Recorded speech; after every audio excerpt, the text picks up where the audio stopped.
आज हम बताएंगे बैंकिंग व्यवस्था के बारे में कि जो बैंक है, ये जो बैंक से संबंधित पूरा क्वेश्चन है सब हम एक जगह लिखे हैं। ठीक है, तो इसमें सबसे पहले लिखे हैं क्या, बैंक। जो बैंक है, ये बैंक होता क्या है। ठीक है, तो ये बैंक के बारे में लिखे हैं कि बैंक क्या होता है, एक ऐसा संस्था जो मुद्रा का कारोबार करती है, पैसा का लेन देन जमा एक जगह निश्चित करके रख देती है। ठीक है ना। और जो बैंक है, ये बैंक शब्द का उत्पत्ति हुआ बैंकों से, और ये जो बैंकों शब्द है ना, इटली के पहले व्यापारी लोग को बैंकों कहा जाता था, उसी से हुआ है बैंक। ठीक है ना। और दुनिया का सबसे पहला जो बैंक है उसका नाम है bank of Venice. Bank of Venice जो है इटली में दुनिया का सबसे पहला बैंक है, और 1157 में इसका स्थापना हुआ था। 1157 से मारा एकदम तराइन के युद्ध के समय, और उस समय इटली में आ गया था क्या, विश्व का पहला बैंक। ठीक है, उसके बाद बहुत सारा और भी बैंक आया, लेकिन यहाँ पर 1694 में याद रखना पहला केंद्रीय बैंक आया bank of England. Bank of England आया।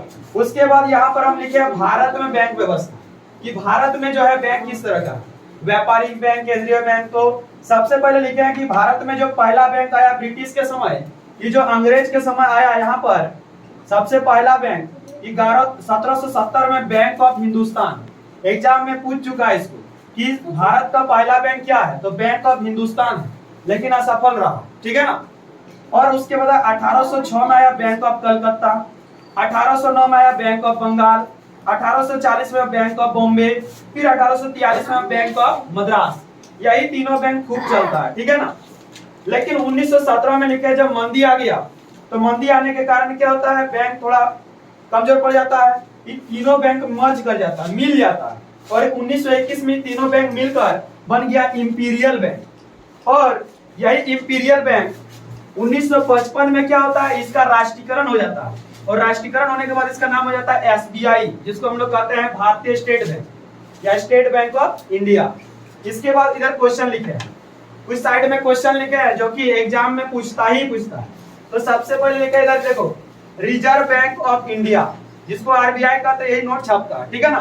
तो रिजर्व बैंक ऑफ इंडिया जो है आरबीआई, इसका स्थापना हुआ था 1 अप्रैल 1935 को, और यही जो है हम लोग का देश में नोट छापती है और सभी बैंकों को नियंत्रित करती है, केंद्रीय बैंक। ठीक है, विश्व बैंक और आईएमएफ। विश्व बैंक क्या होता है, जो विभिन्न देशों को लॉन्ग टर्म का ऋण देती है। ठीक है ना। और विश्व बैंक और आईएमएफ का स्थापना हुआ 1944। फिर लिखे 19 जुलाई 1969 को 14 व्यावसायिक बैंकों का राष्ट्रीयकरण हुआ। 14 व्यावसायिक बैंकों का राष्ट्रीयकरण कब हुआ था, ये एग्जाम में आ चुका है। ठीक है ना, 19 जुलाई 1969 को। ठीक है। उसके बाद हम इधर क्वेश्चन लिखे हैं कि और भी बैंक है जिसका स्थापना कब हुआ, तो यहाँ लिखे हैं क्या, 1865 में इलाहाबाद बैंक। इस तरह बहुत सारा लिखे हैं, लेकिन हम बताते हैं जो एग्जाम में पूछता है। और भी जैसे पीएनबी बैंक कब आया, बैंक ऑफ इंडिया कब आया, बीओआई। ठीक है ना। कैनरा बैंक कब आया, फिर लिखे हैं बड़ौदा। ठीक है ना। Union bank, bank of Maharashtra, लेकिन यूको बैंक याद रखना, UCO bank, NABARD bank. NABARD bank जो होता है ग्रामीण सहकारी बैंक जो है, नाबार्ड बैंक आया था 1982, एग्जाम में आ चुका है। ठीक है। एक्सिस बैंक लिखे हैं 2007 को है एक्सिस बैंक। इस तरह बहुत सारे यहाँ लिख दिए, देख सकता है।